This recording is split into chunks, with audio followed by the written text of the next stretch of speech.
pero vamos a repasar a ver si en realidad asimilaron lo que estudiamos esta mañana. ¿Cuál es uno de los ingredientes más importantes para un reavivamiento? Muy bien, el estudio de las profecías. Están estrechamente relacionados. ¿Qué sucedió con los apóstoles antes de la resurrección de Jesús? No entendieron las profecías. ¿Qué hizo Jesús cuando se encontró con los dos discípulos en camino a Emaús? ¿Qué les explicó? Les explicó las profecías. Y luego más adelante en el aposento alto, cuando se encontró con los discípulos, ¿cómo les explicó la razón del chasco? ¿Cómo les explicó Jesús por qué habían quedado chasqueados? Porque no habían entendido las profecías. Exactamente. Ahora, ¿cuál era la misión y el mensaje de los apóstoles después del Pentecostés? Recibieron el Espíritu Santo, ahora habían bebido el agua, tenían que dar agua. Habían recibido el fuego, tenían que lograr que otras personas también tuvieran el fuego. ¿Cuál era el mensaje, la verdad presente para esa época? Que se arrepintieran. Ahora podía venir la gente al sumo sacerdote, ¿verdad? Podía venir a Jesús directamente, porque Él vive siempre, ¿para qué? Interceder. ¿Tenemos cuántos abogados entre Dios y el hombre? Un abogado. Es decir, ahora Jesús fue al cielo para desempeñar una obra de intercesión para individuos que reclaman su vida perfecta, su manto, reclaman su pago por el pecado. Cuando reciben a Jesús, el Señor Jesucristo pone a su cuenta la perfección de Él y pone a su cuenta también el sacrificio que Cristo pagó por los pecados. Y la persona es aceptada como si nunca hubiera pecado, porque el Padre mira a Jesús, el sustituto, y no al pecador. Bien, ¿qué hizo Jesús durante los 40 días que estuvo en la tierra después de la resurrección? Primero, ¿qué? Comprobar que resucitó. Y en segundo lugar, enseñarle a los discípulos las profecías que ellos habían entendido mal. No solo las profecías que se habían cumplido con su vida, su muerte, su resurrección, sino las profecías del futuro, las profecías sobre el Pentecostés. ¿Correcto? Ahora, ¿quién predicó el sermón principal en el día del Pentecostés? El apóstol Pedro, muy bien. ¿Y qué fue lo que predicó? ¿Cuál fue el meollo de su sermón? Jesús ha ido al cielo para que los que se arrepienten y confiesan sus pecados recibirán ¿qué? Perdón. Y con el perdón, el Espíritu Santo. Esa era la verdad presente de esa época. Pedro no iba a predicar sobre la entrada de Cristo al lugar santísimo para empezar el juicio. Eso es verdad presente.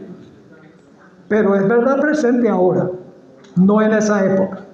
Cada época tiene su propia verdad presente. Así que la profecía iluminó su pasado, iluminó su presente y iluminó su futuro también. ¿Será que lo mismo sucede hoy con nosotros? ¿Será igual de vital entender las profecías que se cumplieron, las que se están cumpliendo y las que están por cumplirse para ver un reavivamiento en la iglesia? Amén. Hermanos y hermanas, nosotros estamos viendo en el mundo el cumplimiento de muchas profecías ahora mismo. Nada más las profecías de Mateo 24. Guerras y rumores de guerras. Nación contra nación, reino contra reino. Pestilencias, hambres, ¿Han visto lo que está pasando allá en la Tierra Santa? Está muriendo gente de hambre. El odio, sí. En realidad, Marcos agrega alborotos, que significa disturbios en la sociedad. Todo eso lo estamos viendo. El hecho de que se eligió un papa de Estados Unidos, significativo, y que el presidente de los Estados Unidos está muy estrechamente ligado con los evangélicos, conservadores de los Estados Unidos. Todo está apuntando a que estamos entrando en la recta final. Amén. Necesitamos nosotros entender todo esto para poder avisarle a la gente. Amén. La verdad presente para este tiempo. Amén. Yo creo que sí. Ahora vamos a leer la cita en la página 25. La página 25 del manual. Si tienen su teléfono. Yo no sé, ¿imprimieron algunos de estos? ¿No se imprimieron? No, pues yo había pedido que se imprimieran algunos por si acaso. Algunos no tienen teléfono celular, pero yo creo que hoy en día todo el mundo tiene celular. Es un arma de doble filo el celular. Como la televisión. La televisión es un arma de doble filo. Un filo es si ven Zoom TV. El otro filo es si están viendo las telenovelas que presentan en Caracol. Y RCN también. Ok, vamos a la página 25. La iglesia judía apostató.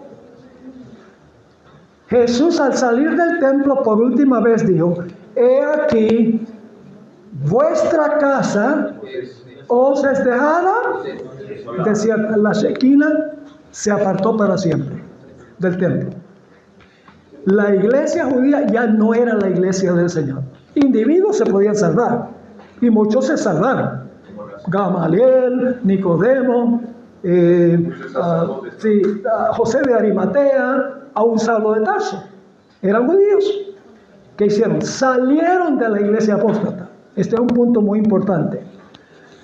Ahora, ¿por qué razón apostató la iglesia judía, particularmente los líderes de la iglesia judía? No entendían la profecía. Porque no entendían las profecías y rechazaron a Cristo como resultado. Porque las profecías decían que Jesús iba a vivir, iba a morir, iba a resucitar, iba a ascender al cielo. Las profecías decían eso. Pero ellos escogieron no aceptarlo. Cerraron su corazón. Noten lo que dice esta cita, primero escrito 2:59 y 2:60.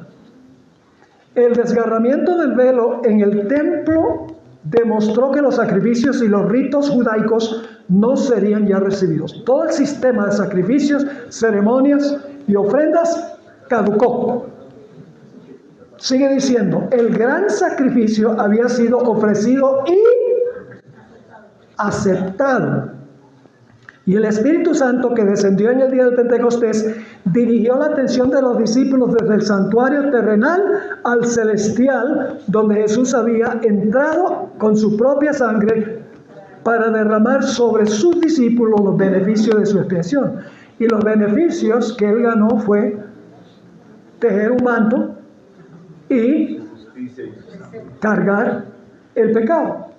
Y cualquiera que lo acepta se beneficia con esas dos cosas, porque su desnudez es cubierta y en segundo lugar queda sin deuda. Pero ahora noten lo que dice de los judíos. Pero los judíos fueron dejados en tinieblas totales. ¿Había alguna esperanza? No. Sigue diciendo, perdieron toda la luz que pudieran haber tenido acerca del plan de salvación y siguieron confiando en sus sacrificios y ofrendas inútiles. El santuario celestial había reemplazado al terrenal, pero ellos no tenían noción del cambio. Por lo tanto, no podían recibir los beneficios de la mediación de Cristo en el lugar santo.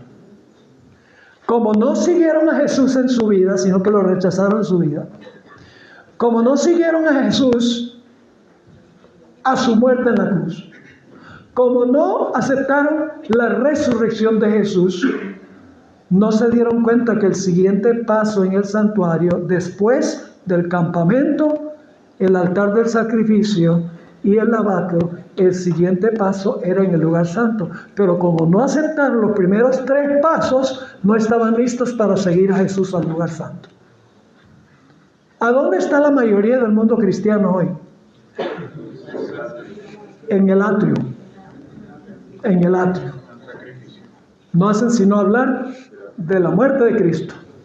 Cristo vivió una vida perfecta, Cristo murió, Cristo resucitó, aleluya.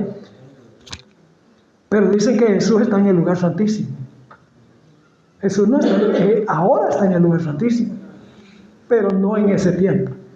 Pero lo que han hecho es cerrar la puerta al lugar santísimo y abrir otra vez la puerta al lugar santo.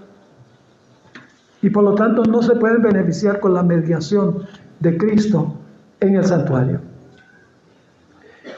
Ahora, la última parte de esto, si me están siguiendo en el manual, los discípulos anhelaban que los líderes religiosos de la época aceptaran el mensaje, pero ellos lo rechazaron y persiguieron a los que proclamaron el mensaje. El objetivo de los líderes era salvar la institución, no aceptar el mensaje. Esto lo vemos en el discurso de Caifás. Estaban iracundos porque todo el mundo estaba siguiendo a Jesús. Tenían celos, porque antes ellos controlaban al pueblo. Pero con las palabras lindas de Jesús y la resurrección de Lázaro, en Juan 11, dicen, ve, todo el mundo se ha ido tras él. Habían perdido su popularidad. Y por lo tanto dijeron, lo único que podemos hacer es matarlo. Y podemos ver el caso de Saulo de Tarso. Saulo de Tarso quería salvar la institución. Por eso quería acabar con los cristianos, para salvar la institución judaica. ¿Cuál era el papel de los discípulos? El papel de los discípulos era doble. En primer lugar, proclamar el mensaje a judíos que no conocían el mensaje, que una vez conociendo el mensaje, siendo sinceros, iban a salir del judaísmo y unirse al movimiento cristiano. Y eso sucedió el día del Pentecostés. Todos los 3,000 que se bautizaron eran judíos. Eran judíos de la dispersión. En la dispersión, judíos habían ido a muchas naciones y habían perdido el uso de su idioma natal, del idioma probablemente arameo. Así que cuando vinieron en el Pentecostés, se bautizaron, escucharon su mensaje en su propio idioma y luego regresaron a sus naciones a proclamar lo que habían oído. Ellos salieron del movimiento judío y se unieron a la iglesia cristiana. ¿Tenemos nosotros algún mensaje hoy de llamar a la gente a salir de alguna parte para ingresar al remanente? Porque el protestantismo está en tinieblas totales y porque el romanismo está en tinieblas totales. Ya no hay esperanza para el protestantismo apóstata y la iglesia romana como instituciones. Mucha gente sincera sí hay, que aman a Dios. La hermana White dice que la mayoría del pueblo de Dios, verdadero pueblo de Dios, está en la iglesia romana. No conocen eso. Pero cuando lo conocen pueden tener 2 reacciones. Una reacción es, ¿cómo me han engañado por tanto tiempo? Voy a salir. Y otros van a ser como Saulo de Tarso, van a patalear. No puede ser. Porque están empecinados en su cultura, en su tradición, etc. Pero no se rindan, porque Saulo de Tarso salió. Yo tuve una vez una experiencia en mi iglesia. Había un médico que vino una campaña evangelística que yo di sobre Génesis, la de Génesis, donde el papá había sido pastor en Siria, le tocó huir porque era pastor y allá todos son musulmanes, así que le tocó huir y vino a parar allá a Fresno, donde yo vivo. Y el hijo se había retirado de la iglesia, un médico muy renombrado en la comunidad. Él vino a la campaña con la esposa. La esposa había crecido en un convento muy católica. Y vinieron a hacer varias presentaciones. Yo nunca predico sobre el papado en la primera conferencia, porque en realidad se va un montón de gente sin tener trasfondo. Uno tiene que entrar poco a poco. Estuvieron en varias presentaciones, estaban pero contentos.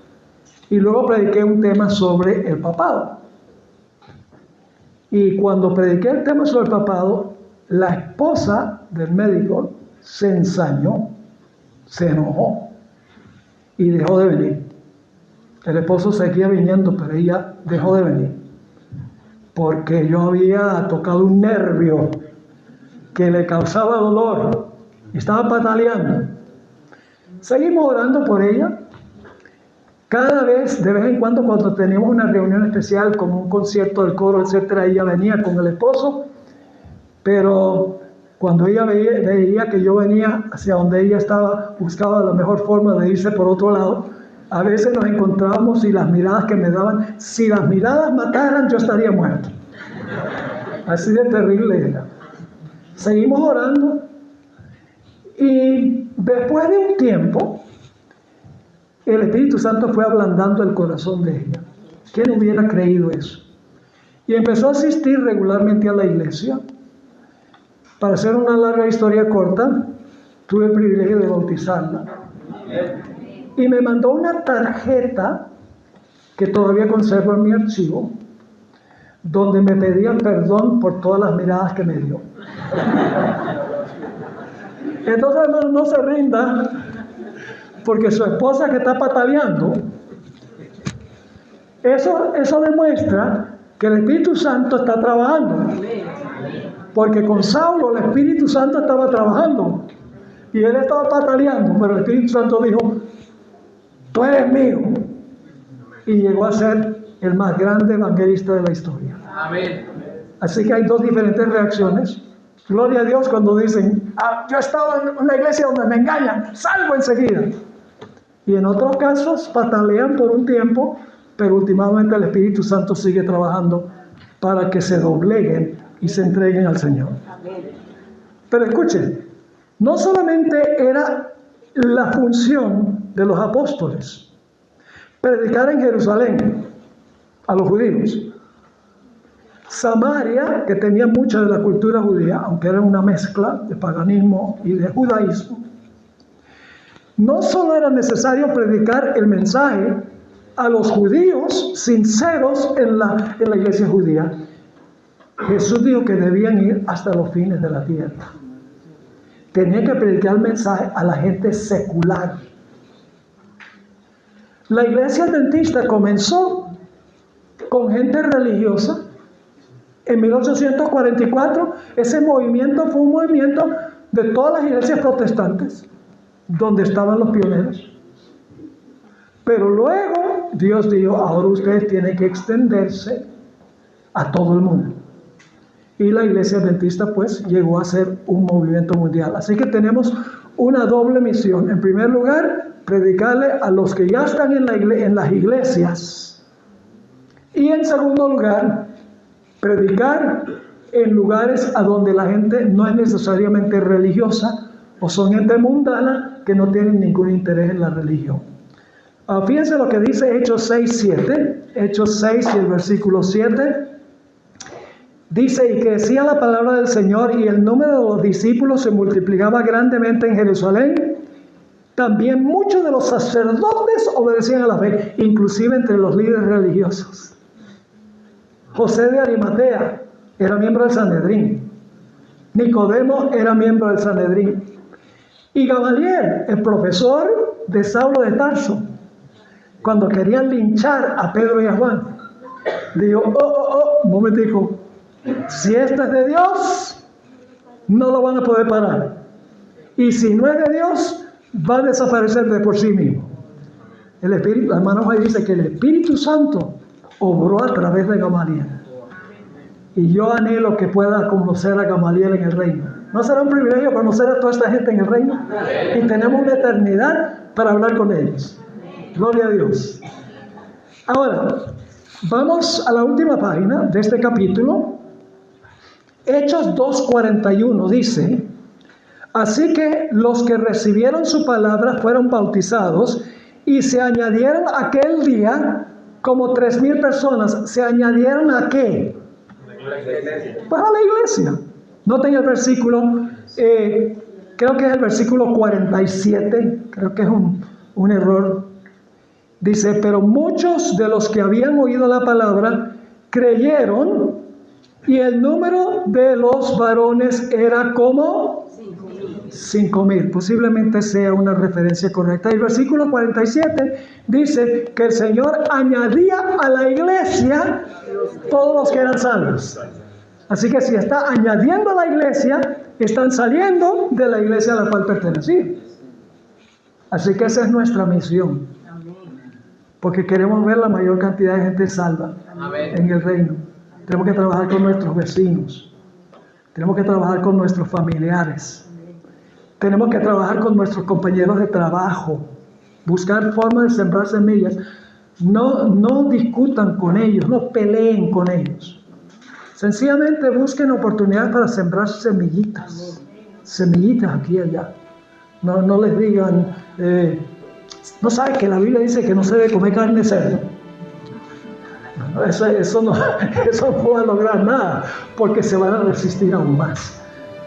Traten de presentarlo de una forma positiva, no una forma negativa, no como si estuvieran obligados a aceptar el mensaje. Dejen que el Espíritu Santo obre. No traten de hacer la obra del Espíritu Santo, en otras palabras.